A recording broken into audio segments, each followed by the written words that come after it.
Welcome to video 6 in a series of introductory videos for InventorCAM. This video's topic is the profile toolpath. The profile toolpath is a router style toolpath. It basically will take the tool and follow your geometry exactly. So let's take a look at how that's done. I'm going to do this side pocket under this Mac 2 setup.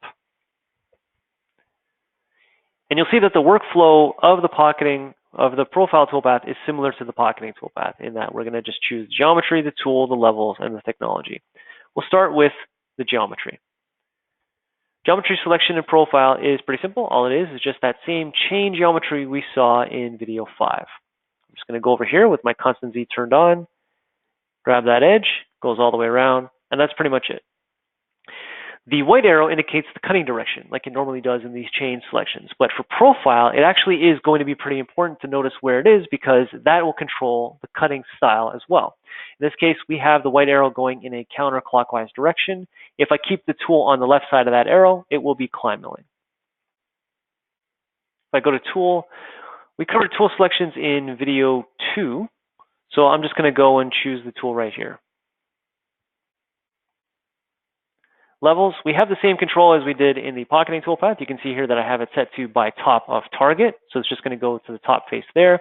If I wanted to, though, I could highlight that 0 and specifically call out that as the upper level. Same with the pocket depth. We have the same sort of control as we normally do, but with this being a side pocket, I'm going to just assert a level of control here, and I'm just going to say, let's choose the bottom of that pocket. In this case, just that face right there.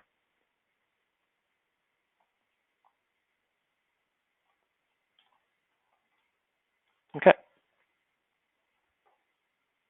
Or I can choose the vertex on there and get it to be associative as well. I actually want to dip past that pocket because it is a through pocket. So let's put in a negative 30 thou.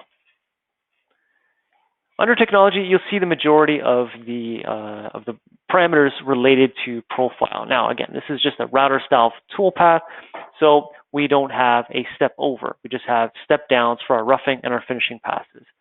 So let's just do this as a finishing pass. You can see that I have number of passes, extension / overlap, and step down. Let's put in a step down of 20 thou. I just want to see lots of lines of code because there's a couple of things I want to show you related to the step down itself. If we check the roughing box, it opens up wall offsets. Obviously, we want to leave some material behind when we're doing roughing. So there it is right there. These step downs, just make it a 30 thou step down for the roughing. If those don't equally divide the depth, then we could just say equal step down, and then it makes those maximum, meaning that it'll equalize the pressure on the tool, equalize the step down, make it a smoother looking tool path. I mentioned earlier that the white arrow indicates the cutting direction. So you can see here I have tool side left of that white arrow. That will generate climb milling. Because I have both rough and finish engaged, I can turn on compensation for the rough and the finishing passes. Under link, you can see that we have lead in, lead out controls. I'm just going to choose normal, and you can choose a percentage of the tool diameter or a value. I'm just going to choose value, and let's set that as a 50 thou lead in. I'll make it the same at the exit, save and calculate, and let's take a look at that tool path. So those are 20 thou and 30 thou steps. You can see that they're individually there. If I wanted to just do, let's say, just roughing, I'm just going to uncheck the box for finish. And you can see that I have a lead in, lead out on the corner there. So one thing to know about InventorCAM as a whole is that you never really have to sketch your geometries. You can go right off of the solid, and that's what we're doing here. But because of that, my chain is actually starting at the beginning of that point right there, and so is my toolpath. And I don't really want that. I want to start somewhere inside the pocket, inside the slide. So if I go to this geometry button, I have the ability to control the geometry and modify it slightly. So you can see the red circle representing the diameter of my tool and my start point. I want to shift my start point. So here's start position. I'll just highlight that 0 and then just click on anywhere on the chain. You can see if I click there or there, it just shifts the start position to that point. If I click on a vertice off the part, let's say over here, then it projects it onto that chain. But I actually want to start over here. In addition to that, we have the ability to add an offset. So rather than sketching a overcut or an undercut, I'll just use the geometry here and use this offset. So if I want to overcut by a bit, I'll just say negative, let's say 250. So you see the yellow line, yellow chain indicates the new toolpath with that modification. If we put a positive number in there, let's just put in 50 thou. Now I'm undercutting. So there's always something to modify the geometry. You never have to really sketch. Let me just click the green check mark. You can see that it stayed where it was. Let's change it to shift position of just this guy right here. We'll do a save and calculate. Shift position there. Now, with each pass of the tool, each step down, I'm actually leading in, leading out, and I'm not really looking for that. I want to do one continuous toolpath. So under depth type, instead of constant, I can switch it to helical, which means with each pass of the tool, each lap it takes around the pocket, it will step down by that much. This is a way to add a downforce to the tool to make it a little more accurate.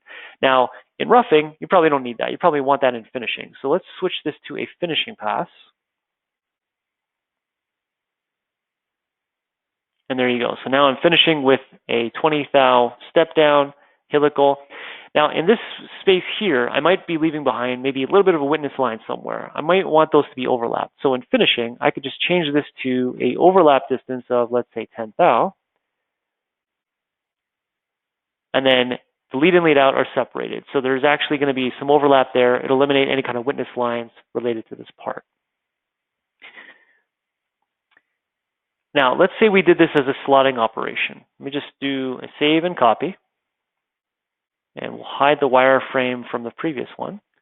As a slot, I might want to just go right down the center line. So let's get some geometry.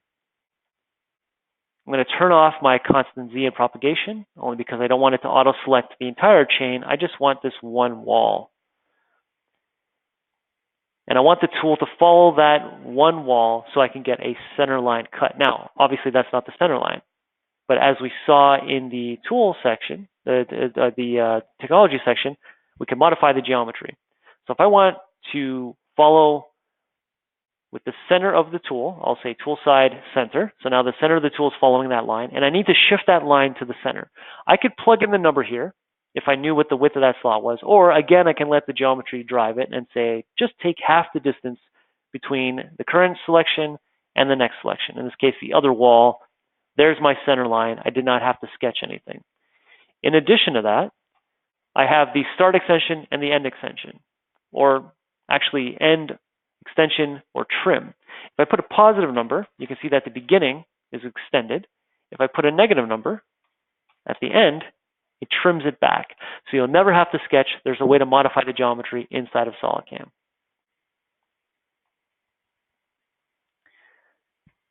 Now, let's say we wanted to do a profile style toolpath, but on a corner. I don't have any geometry that defines this corner, so I can't really use pocketing right now. But I know if I just do a couple of radial step overs, I can get this corner machined. So let's see how you do radial step overs with profile. So again, we're under macro position 1, new geometry. I'm just going to choose just this corner. So again, I'll turn off my propagations. I'll just grab that corner and maybe that corner as well. So let's say that is the final corner of a sharp corner from this part. I'll just grab a tool real quick. Let's say we just grab the 1-inch tool. Levels, we'll say from the top of the stock, we'll even just go down to the bottom of the target. Top of the target, bottom of the target. Technology, tool side left. We'll just do a finishing with a step down of, let's just put in 1/2 inch. Save and calculate, and we get the toolpath that we saw before. Let me just change this to normal so it cleans up the toolpath slightly. So we get a toolpath that we're familiar with. It just kind of goes across, leads out, repositions, across, leads out, repositions. But it's not doing a radial step over. If we get a top view of this, it's just doing that corner over and over again. Now, that tool could probably handle it, but let's say this was a smaller tool and we need to do a little bit of a radial step over. Let's go back to technology, and we can add clear offset. So this is an offset from the chain we selected, and we need to clear that out. I tell it how much material there is. So if there was a geometry that I could use to drive that, I could just click on this button, choose the geometry, and it would give me the distance from the chain to whatever I just selected. In this case, though, I don't have that. So I'm just going to approximate it. I'm going to say there is about, let's say, 1 inch material there. And the step over across that 1 inch material, the radial step over, let's just make that 250. So save and calculate once again. And you can see that that gives me a radial step over, and that gives me my retract for each one. So the radial step over, you can see that it's actually doing it on the bottom chain. So it's basically just a good way to do floors. You can do for each level if I had set this up to do that. In this case, it is a way to add a radial step over to an otherwise just router style toolpath. Any questions on this or anything else from InventorCAM, just give us a call at 1-866-975-1115 extension 2. You can send us your parts or your questions via the ticket system at solidcamsupport.com, or stay tuned for the rest of the videos in this introductory series. Thanks for watching.